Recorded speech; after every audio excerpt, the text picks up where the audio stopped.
Fa magnona ny vaovao niparitaka tamin'ny herinandro iny mahakasika ny polisy iray izay voalaza fa maty noho ny asan-jiolahy tany Antanifotsy. Tena mazava ny tena zava-nisy marina niseho tany an-toerana moa ny lehibe ny polisy ny komisera Moussa Jano nandrisy tanteraka izany vaovao izany mofo ny tenany fanadihadiana izay nataony Tahina Rarsan eo amin'ny sary ny mamy Rasoanaivo.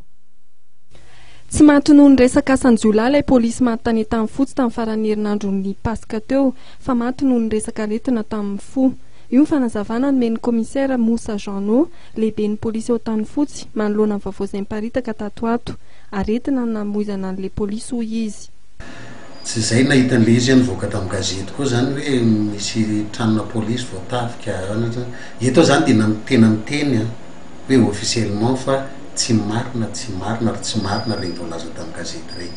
Izy moa efa nisy an'ilay démenti zany nisy ny resaka efa mifanaovana tamin'ilay olona fa tsy marina regny fa le amin'ny maha hoe tanàna mandroso ny tanàna moa zany le halabotsy majinjinika reny misy fa raha le asan-jiolahy fanafihana sy tranona polisy anankitelo nisy nam'ny voatafika zany tsy marina zato isan'zato tsy marina zany.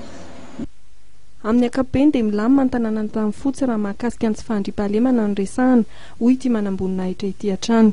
Amin'ny ankapobeny aloha zany ety dia milamina raha ny distrikna Antanifotsy zany dia azo lazaina amin'ilay hoe zone verte angamba satria tena hoe milamina voafehy le filaminana amin'ny ankapobeny zany.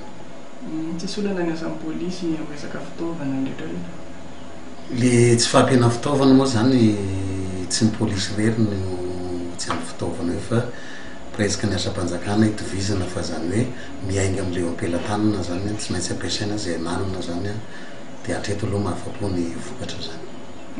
Ary resaka asan-jiolahy na io vaovao zay tamin'ny herinandro lasina nisy fanafihana SSS dia ity marina dia zany resaka komisara.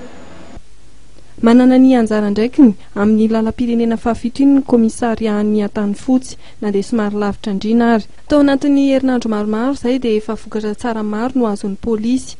Ao anatin'izany ny fatratrarana ireo mpanakan-dalana mpanafika fiara mandalo amin'izay lalam-pirenena izay.